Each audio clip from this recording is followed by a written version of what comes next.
Alam niyo po ba na hindi totoo na walang obligasyon ang mga anak sa magulang lalo na pagtanda?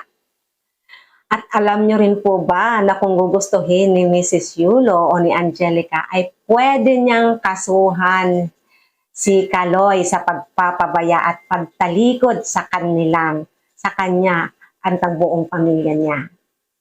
Hindi niyo alam niyo na kasi ang alam niyo walang obligasyon ang mga anak. Nagkakamali po kayo.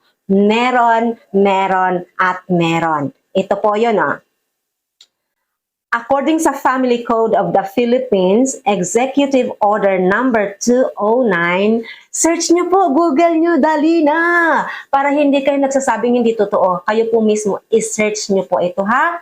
Under sa Family Code ng Philippines, Executive Order 209, under Article 311, and Article 195. And let's go directly to the support.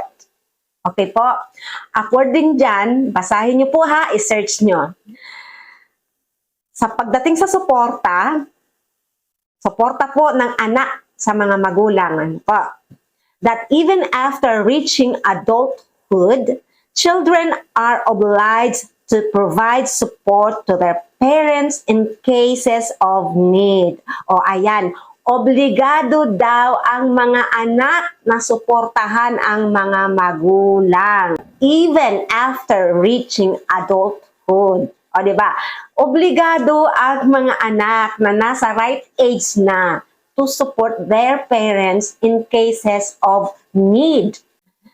Kaya basahin ko tuloy ko ha. This obligation continues throughout the parent's lifetime, especially when parents are unable to support themselves. O ayan, narinig nyo? Basahin nyo po, search nyo ha. Sa mga hindi makapag-search, ito na po, binibigay ko na sa inyo yung article number nila and executive order. Na po, nasabi dito, obligado talagang suportahan ng mga anak ang kanilang mga magulang hanggang sa pagtanda, lalo na sa pangangailangan at hindi na kayang suportahan ang kanilang mga sarili.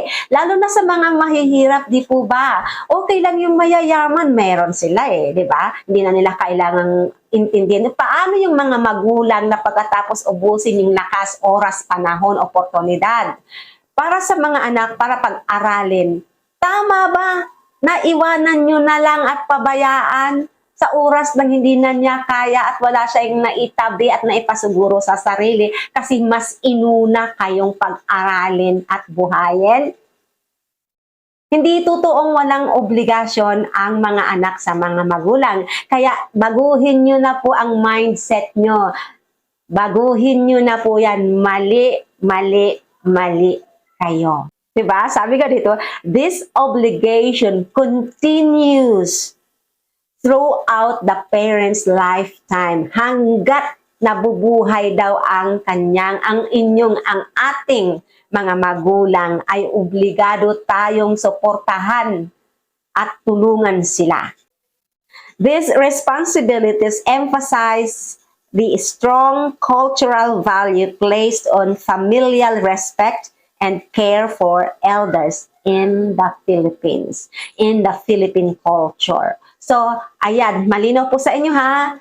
Kaya huwag kayong magsasabi yung mga anak na mga pabaya sa mga magulang at bastos, walang pakialam, matapos pagpaguran, buhayin, mahalin, pag-aralin, makatapos, at wala nang lakas yung kanilang mga magulang ay tinatakwil na lang. Kasi ang katwiran nila, hindi daw nila obligasyon. No, you are wrong. May obligasyon po kayo. Search nyo yan. Wala lang kasing masyadong nagpapaano nito kasi bibihira yung nagtitingin ng mga family, yung mga family code. Kasi kaya hindi alam ng marami. Pero if you search it out, meron. So stop na ang pagsasabi nyo na walang obligasyon ang mga anak sa magulang. Meron po. Meron. Hindi lang magulang ang may obligasyon sa anak. Ang anak meron din hanggang sa pagtanda, hanggang buhay, hanggang mamatay. obligado ang mga anak na suportahan, kalingain at mahalin ang mga magulang maliban sa utos ng Panginoon to honor your parents. Wala pong pwedeng magbago dyan. Hindi nyo pwedeng balibaliktarin yan. Masama o mabuti ang inyong parents, kay Lord kayo mananagot. Kaya hindi kayo pwedeng magmalinis, magmalaki o magmatigas. Dahil kay Lord kayo nagkakasala.